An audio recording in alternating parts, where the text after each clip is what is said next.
انہوں نے مجھے ٹھوکر لگائی اور فرمایا ہمارا مرید ہو کر بغیر توبہ کے مر گیا. کیا فرمایا؟ ہمارا مرید ہو کر بغیر توبہ کے مر گیا. اٹھ اور توبہ کر لے. کہانی الحمدللہ عز و جل مجھ میں روح لوٹ آئی ہے تاکہ میں توبہ کر لوں. اتنا کہنے کے بعد دیوانے نے اپنے تمام گناہوں سے توبہ کی اور کلمہ پاک کا ورد کرنے لگا. پھر اچانک اس کا سر ایک طرف ڈھلک گیا اور اس کا انتقال ہو گیا.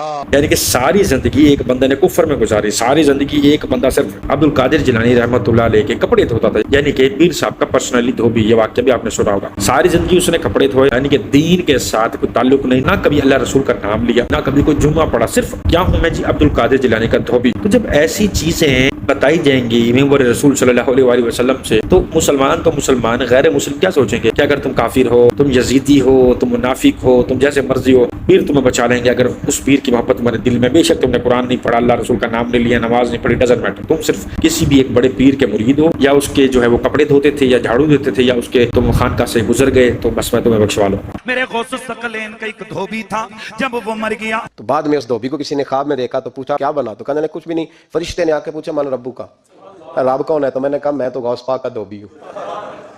منکر نکیر آئے, انہوں نے آ کر سوال کیا مر ربو کا, کہنے لگا عبد القادر جیلانی کا دھوبی ہوں. کہا ماں دینوں کا, تیرا دین کیا ہے؟ ارے کہا نا غوث پاک کا دھوبی ہو. پوچھا ماں کن کا تقول بھی اتحاد رجل, کہنے لگا اتنی پہچان بھی نہیں, گناہگار آدمی. حضور غوث پاک کے گھر سے کپڑے آتے تھے, دھو دیتا تھا. حضور غوث پاک کا دھوبی ہوں, اتنی بات قبول ہو, بخش دو نہیں تو سزا دے دو. فرشتے حیران, یا اللہ کیسے بندے سے پالا پڑا جو سوال کرتے گئے جواب ایک ہی دیتا ہے کہ میں عبد القادر جیلانی کا دھوبی ہوں. فرشتوں نے کہا مولا کس بندے کے پاس بھیج دیا؟ اب تک دو ہی بندوں سے واسطہ پڑا, ایک وہابی اور ایک سنی. حضور غوث اعظم قبر میں آئے اور فرمانے لگے کیوں تنگ کرتے ہو میرے ماننے والے کو؟ فرماتے ہیں حضور غوث اعظم نے فرمایا مجھ سے پوچھو کیا پوچھنا ہے, مجھ سے پوچھو. فرشتے کہنے لگے ہم پوچھتے ہی نہیں, ہم پوچھتے ہی نہیں, عبد القادر جانے اور خدا جانے.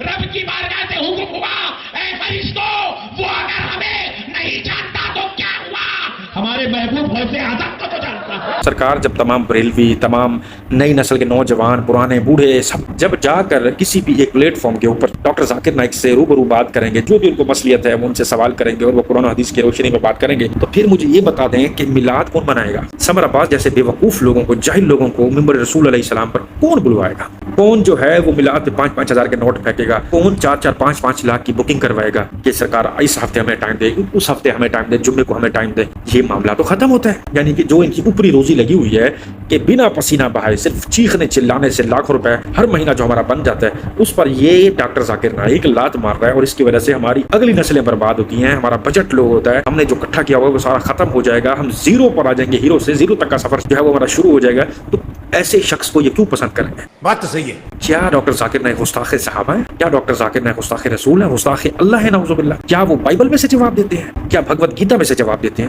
اس میں سے جواب دیتے ہیں؟ کیا کوئی پرشن کے ان کے پاس پرانی لکھی ہوئی کویتائیں ہیں جن میں سے وہ مسلمانوں کو یا نئے ہونے والے مسلمان کو جواب دیتے ہیں؟ وہ تو ہو قرآن کی آیات پڑھ کے جواب دیتے ہیں, ایک ایک لفظ کا جواب دیتے ہیں. تو سرکار بات اصل یہی ہے, جب ہر مسئلے کا حل ڈاکٹر ذاکر نائک قرآن و حدیث کی روشنی میں دے دے گا, فری آف کاسٹ, صرف آپ کو کرایہ بھر کے جانے اور جا کے آپ نے ہر مسئلے کا جو ہے آپ کو حل مل جائے گا براہ راست, اور آپ کو سوال پوچھنے کے لیے کسی کے تلوے چاٹنے کی, کسی کو جھکنے کی, پاؤں میں پڑنے کی, ہار پہنانے کی, یا وہ عرس منانے کی ضرورت نہیں پڑے گی. تو جب ایسے سوالوں کے جواب جو کہ آپ کو ان ممبروں سے نہیں ملتے, اس شخص سے ہر سوال کا جواب آپ کو مل جائے گا, تو آپ ان مفتیوں کے پاس, بریلوی عالموں کے پاس تیل لینے جائیں گے. بہت نازک صورتحال ہے, اور اللہ تبارک و تعالی کی مشین